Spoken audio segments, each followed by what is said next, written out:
What's going on, beautiful people? It is I, your flying locomotive and faster than a speeding bullet SuperCliff, coming at you live with a brand new video. And for today's majestic and fantastic video, we are back at it with the DawnofDC, more specifically, Superman issue number 7, or if you're going by legacy numbering, issue number 750. Before we dive into everything this extra-sized issue featuring everyone's favorite Man of Steel has, if you are new to the channel, then smash that like and subscribe button. That way you guys never miss out on anything that happens on this majestic channel. So what are you waiting for? Let's raise the bar and go full on Super Saiyan. Hit that subscribe button. Thus, without further ado, let's get heroic with Superman issue number 7. So our story begins in the lovely city Metropolis, and here we have Perry White. Now check it.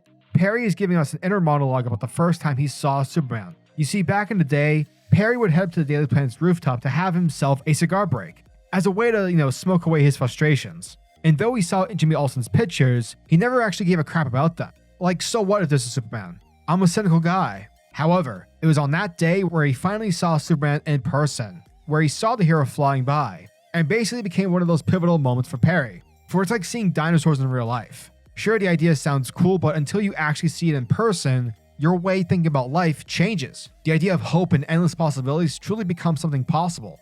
And thus it's here we would transition to the present, to where we see Perry White on a stage. And after telling the story of seeing Superman in real life, ever since then the experiences changed Perry, changing him into doing something more for the city. Thus Perry White announces that he's running for the position as mayor of Metropolis. But remember folks, we're reading a Superman comic, so yeah, shit's about to happen. For it's here where members of the audience suddenly start to float, and while everyone is figuring out on what the heck is happening, up in the sky, Perry sees a man floating with chains strapped around him, for he sees the baddie who Superman freed, Project Chains. But check this, without a wasted second, Perry White recognizes the villain, whose real name is Sammy Stryker.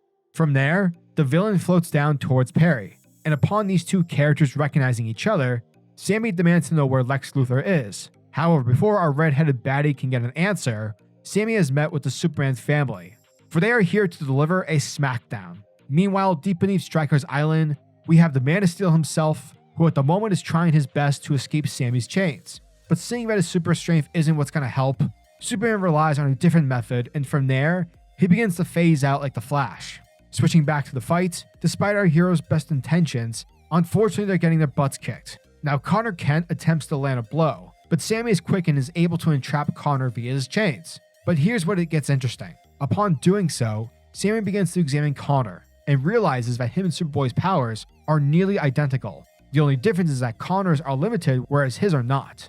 Thus he demands to know what Connor is. But before we can get an answer, Superman flies by and answers the villain, saying he is family. And with that he punches the baddie in the face. Now it's here where Superman attempts to negotiate and saying that him and the other Supes, all we want to do is try to help you. But knowing that Superman and his symbol are in league with Lex, Sammy is like, absolutely not. And from there, uses his telekinesis powers to topple down 2 buildings.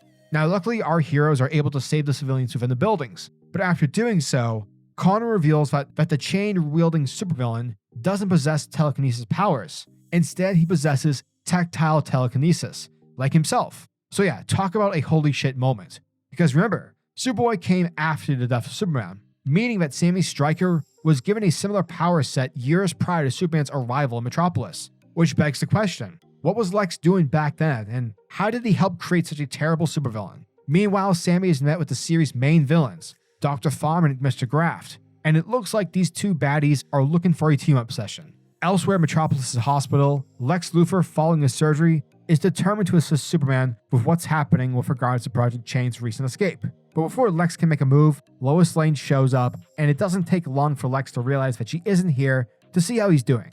Lois is here to get answers, to see if Lex has a hidden motive, because despite Lex's recently changed heart, Lois doesn't buy it. Like there is no way in hell that Lex Luthor has Metropolis' best interests in mind. Even with Lex's monologue about his true intentions and how much he's changed for the forces of truth and justice, at the end of the day, Lois Lane doesn't buy it. Straight up, she thinks it's all just another case of bullshit. But before another word can be said, we are hit with another holy shit moment. For it's here where Lex Luthor's mother, Letitia Luthor, who is thought to be deceased, shows up in her son's room, and Lois is floored. She legit has no idea on like how to respond.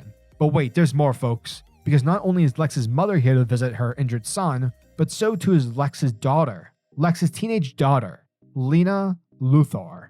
Elsewhere in the universe, we pick up with the villainous Brainiac, and it's here where Brainiac is going over the history between his battles with Superman. But not only that, but the amount of superheroes on planet Earth, along with the amount of events that have happened, and how Earth is always somehow involved in these multiversal events. For this is knowledge Brainiac is craving, and after releasing his army of Caesarians onto the planet Brawl in order to court chaos, Brainiac continues to provide us with villainous dialogue, as he goes on to say that it won't be long until he has enough knowledge to create life. And with that, we see test tubes containing various body parts, and one tube containing an actual full body.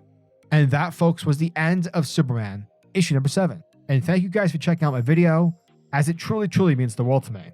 So yeah, once more, Joshua Williamson, hot damn on a stick, this dude gets it. Okay, check it. There's so much greatness in this issue. It showcases who and what Superman represents for the city of Metropolis. Not only does Supes provide protection and a sense of security, but he provides hope. And because he's a man who can fly, can do all this crazy stuff, it gives people like Perry White hope. It gives them a reason to try and to be all that they can be. I thought the message of that was really well done, and I like the idea of Perry White doing something different. Him running for mayor sounds like a really interesting path for his character, and I'm excited to see what happens. Project Chains, aka Sammy Stryker. There's something really creepy about this guy that I just love. I said this in my previous video. He's basically Superman's Carnage, has similar powers, but his appearance just looks really creepy. I'm curious to learn about his backstory and why Luthor chose to experiment only to then imprison him.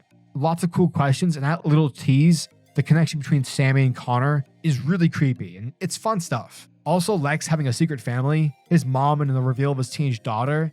Sometimes this reveal of a hidden family can be at times feel forced, but for some reason, I bought this way more than other attempts made in comics because I have no doubt that Luthor is so narcissistic that he would never think to mention his family, let alone an actual living and breathing, somewhat normal daughter. Also, seeing Lois' reaction was priceless, like WTF.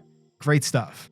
Overall, this issue delivered 100%. It gave us breadcrumbs while also providing a large sample size for us readers to digest. Some questions are answered, like Sammy Stryker's name reveal, but also lots of material that is building story on top of story. Such a fantastic job, and I cannot wait for more. So yeah, as always, I'm your majestic say over at SuperCliff, and if you guys are new to the channel, then do me a solid by smashing that like and subscribe button, and also the notification bell so that you'll never miss out on an upload, and so that you'll always be kept up to date with your favorite top tier comics happening in the comic book world. Now tell me, what are your thoughts and opinions on this issue? Are you guys excited for issue number 8? Let me know down in the comment section below. And until the next video, peace. Giggity goo.